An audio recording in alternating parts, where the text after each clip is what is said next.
सूरज के 6 एंगल पर आने से सेहत के जो मामलात हैं उनमें बेहतरी आएगी। ये 21 तारीख को आपके 6 एंगल पर 30 दिन के लिए आएगा। सूरज 1 साल में एक दफ़ा आता है, मार्स 2 साल में एक दफ़ा आता है। मार्स आपके लिए कंफर्ट ऑफ लाइफ लाएगा, जिंदगियों का सुख उससे महसूस हो सकेंगे, ऐसा सुख जिसका ताल्लुक गैजेट से हो। जुपिटर आपके लिए 4 कम से कम ऐसे फ़ायदे पैदा करेगा जो अनएक्सपेक्टेड हैं और सिर्फ जुपिटर 5th एंगल पर से जब गुजरता है तभी पैदा होते हैं अल्लाह ताला की तरफ से।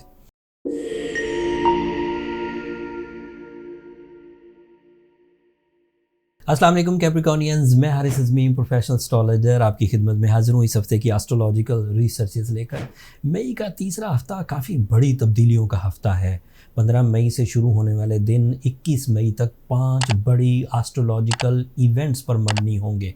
सोलर सिस्टम में ये पांचों वाक़यात जो होने वाले हैं ये कैप्रिकॉर्नियन नेचर पर गहरा असर छोड़ेंगे। इन वाक़यात का आपकी ज़ात पर, आपके मामलात पर, आपके जज्बात पर, आपके रिलेशंस पर, आपके कैरियर पर, आपकी सेहत पर असर आएगा और रीडेबल आएगा। ये छोटे वाक़यात नहीं है, मैं तफसील बयान करता हूँ। मार्स आपके 8th एंगल पर आ जाएगा। मार्स 2 साल में एक दफ़ा 8th एंगल पर ट्रांजिट करता है फॉर 2 मंथ अप्रॉक्सीमेटली। कभी 6 हफ्ते रहता है, कभी 7 हफ्ते रहता है। तो 6-7 हफ्ते, 8 हफ्ते का दो महीने बनते हैं, अप्रॉक्सीमेटली 2 महीने। And it is creating big advantage to repair your losses. और भी बहुत सारे फ़ायदे हैं, अभी तफसील बयान करूँगा। आपके लिए मरकरी 15 मई को डायरेक्ट हो जाएगा आपके 5th एंगल पर। This is another positive event for your mind abilities and for your educational activities. फिर आपके लिए सूरज 6th एंगल पर आ जाएगा। सूरज के 6 एंगल पर आने से सेहत के जो मामलात हैं उनमें बेहतरी आएगी। ये 21 तारीख को आपके 6th एंगल पर 30 दिन के लिए आएगा। सूरज 1 साल में एक दफ़ा आता है, मार्स 2 साल में एक दफ़ा आता है। अब Jupiter the big one, the major and the big news, Jupiter 16 मई को आपके 5th एंगल पर होगा। 2011 में आखिरी दफ़ा ये आपके 6th एंगल पर से ट्रांजिट किया था, गुजरा था। और अब 2023 में अगले तकरीबन 2023 के रिमेनिंग डेज़ ये अब आपके 5th एंगल पर से गुजरेगा। एक आखिरी इवेंट छोटा नया चांद होगा 20 मई को, एंड वो नया चांद भी आपके 5th एंगल पर होगा। अब तफसील बयान करता हूँ। मार्स अगर आपके 8th एंगल पर हो, वहाँ वो फ्रेंडली है। 8th angle is a Leo angle और मार्स ल्यू का फ्रेंड है। कानूनी मामलात तर्ज की चीज़ें सॉर्ट आउट होंगी। ऐसे इंडिविजुअल्स जो बेगुनाह फंस गए हैं वो सेटल हो जाएंगे एंड उनके कानूनी मामलात उलझे हुए सेटल होंगे। समंदर पार पाकिस्तानी जो अपनी कानूनी पेचीदगियों की वजह से कारोबार नहीं कर पा रहे या तालीम हासिल नहीं कर पा रहे या ऐसी उलझन में है जिन उलझनों का ताल्लुक गवर्नमेंट से है, तो उम्मीद है कि वो भी सेटल डाउन हो जाएंगे। एंड अदरवाइज़ भी ऐसा नहीं कि अगर वो सिर्फ पाकिस्तानी है तो ही सेटल डाउन होंगे। अदरवाइज़ भी कैप्रिकॉर्नियन है और अपने कवानीन के मुताबिक किसी भी कंट्री में रह रहे हैं और परेशान हैं तो सेटल डाउन होने के चांसेस हैं। मार्स आपके लिए कंफर्ट ऑफ लाइफ लाएगा, जिंदगियों का सुख उससे महसूस हो सकेंगे, ऐसा सुख जिसका ताल्लुक गैजेट से हो। ये अंदरूनी सुख नहीं है, जिसे इत्मीनान क़ल्ब कहते हैं, ये वो वाला सुख नहीं है।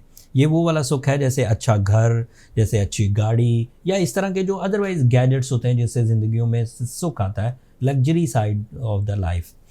फिर इसकी वजह से सडन गेन्स एक्सपेक्टेड हैं। कैप्रिकॉर्नियन अगर कोई बिल्डर है, कोई कंस्ट्रक्शन से रिलेटेड पर्सनालिटी है, सप्लायर है, sales personality, real estate agents हैं, एग्रीकल्चरल पर्सनालिटीज़ हैं, ज़िम्मेदार, उन्हें बड़े फ़ायदे होने जा रहे हैं आफ्टर 20th मई। फिर आपके लिए जो जुपिटर द बिग इवेंट है, अब उसको थोड़ा तफसील से बयान करता हूँ। जुपिटर आपके लिए 4 कम से कम ऐसे फ़ायदे पैदा करेगा जो अनएक्सपेक्टेड हैं और सिर्फ जुपिटर 5th एंगल पर से जब गुजरता है तभी पैदा होते हैं अल्लाह ताला की तरफ से। एक तो जो आपकी अपनी अंदर की कमज़ोरियाँ हैं, आदतें बुरी हों, खसलतें कोई बुरी हों, मतलब नेचर में ही कोई कमी है तो और आप उसे दूर करना चाहते हैं, जैसे आप फ़ैसले नहीं कर पाते, जैसे आप अपने अंदर कोई ऐसी आदत को एड्रेस करना चाहते हैं, जैसे ज़्यादा खाना है आप ठीक करना चाहते हैं नहीं हो रही, सोना ज़्यादा है ठीक करना चाहते हैं नहीं हो रही, बोलना ज़्यादा है आप ठीक करना चाहते हैं नहीं हो रही। जब जुपिटर अच्छे एंगल पर आता है तो ये आदतें ठीक हो जाती हैं। कुव्वत हाफ़ज़ा की कमज़ोरी जुपिटर के 5th एंगल पर आने से रिकवर होगी।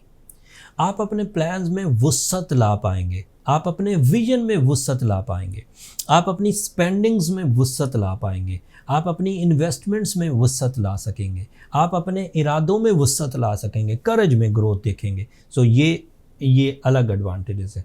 लेकिन क्योंकि वो 5th एंगल पर है तो इससे तालीमी मामलात, इससे पब्लिक इमेज, इससे मुआशरे में आपकी इज़्ज़त, इससे फैमिली में आपकी इज़्ज़त, इससे आपसी रिलेशन, मियाँ बीवी के आपसी रिलेशन स्ट्रॉन्ग होंगे। एक मोहतात एस्ट्रोलॉजिकल रूल के मुताबिक बे औलाद जोड़ों के लिए जो ज़रखेज़ी पैदा होती है वो भी जुपिटर के 5th एंगल पर गुजरने से पैदा होती है, अल्लाह ताला के कानून के मुताबिक। जैसे सूरज अगर हमारे 90 एंगल पर हो तो रोशनी पैदा होगी, और अगर 180 डिग्री पर चला जाए तो रोशनी ख़त्म हो जाएगी। तो इसी तरह जुपिटर अगर 5th एंगल पर हो तो इससे ऐसे एक्सपीरियंसेस किए गए हैं जिससे ज़रखेज़ी या औलाद की जो नेमत है उसके मुयस्सर आने के चांसेस बढ़ जाते हैं। एक और बात, जुपिटर एक ऐसा प्लैनेट है जिसके रिज़ल्ट्स विजिबल होंगे, ये चुपके से दुबक के एवं ही छोटे से रिज़ल्ट्स देता हुआ नहीं गुजरेगा, रीडेबल रिज़ल्ट्स होंगे।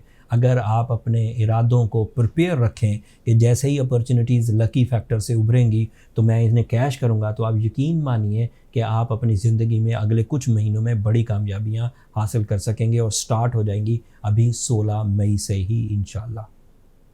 आपका रूलिंग प्लैनेट सैटर्न अदरवाइज आपके लिए बहुत प्रोडक्टिव लेवल पर है, आपके 3rd एंगल से गुजर रहा है, and that is another positivity for individual Capricornians जो इनफरादी तौर पर तरक्की करना चाहते हैं, and for the combine efforts जो दूसरों को भी तरक्की की राह पर गामजन करना चाह रहे हैं। कैप्रिकॉनियन इस तरह की सिचुएशन पर से गुजर रहे हैं। इसके बावजूद अगर कोई कैप्रिकॉनियन अपने अंदर कमियां, कमज़ोरियां, नकाहत, unluckiness, non decisive behaviour, bad luck in emotions, bad luck in relations देख रहा है तो फिर उसे सूरह शम्स पढ़नी चाहिए, नीलम पहनना चाहिए। रिलेशनशिप ट्रबल्स को रिकवर करने के लिए भी उन्हें सूरह शम्स पढ़नी चाहिए एंड ब्लू सफ़ायर पहनना चाहिए। उम्मीद है कि इससे ज़्यादातर मामलात हल हो जाएंगे। फिर भी कोई कमी रह जाए तो ये नंबर नीचे चलते रहते हैं, इस पर से आप अपनी बर्थ चार्ट कैलकुलेशंस करवा सकते हैं। वो फ्री फोरम नहीं है कैप्रिकॉनियंस, बट वहाँ रब्ता करने से आपको बड़े एडवांटेजेस मिलेंगे for your diagnosis, for your checking, for जो कॉज ऑफ डैमेजेस हैं उन्हें चेक किया जा सकेगा। जितने बड़े 5 इवेंट्स इस वक्त हो रहे हैं कैप्रिकॉनियंस, ये ऐसे थे कि इन पर कई मिनट्स की वीडियो बनाई जाए, लेकिन पाकिस्तान में इन दिनों हालात कशीदा हैं, इंटरनेट बंद है, यूट्यूब बंद है, दीगर सोशल मीडियाज़ भी सोशल फोरम्स जो हैं वो इस वक्त बैन है। सो कमिंग वीक्स में जब थोड़े हालात ठीक होंगे तो इन इवेंट्स को मैं और ज़्यादा एलेबोरेट करूँगा। अभी मैंने ओवरव्यू दे दिया एंड ये डिक्लेयर कर दिया कि Capricornians are going very good. इस नॉलेज को अपने अगले 7-8 दिन के लिए यूज़ करिए, अपनी दुआओं में मुझे और मेरी टीम को याद रखिए, चैनल को सब्सक्राइब करना मत भूलिएगा। इन फ्यूचर में इंशाल्लाह इन्हीं इवेंट्स को और ज़्यादा डिटेल से डिस्कस करूँगा। अगले हफ्ते तक के लिए इजाज़त दीजिए, अल्लाह ने के बाद।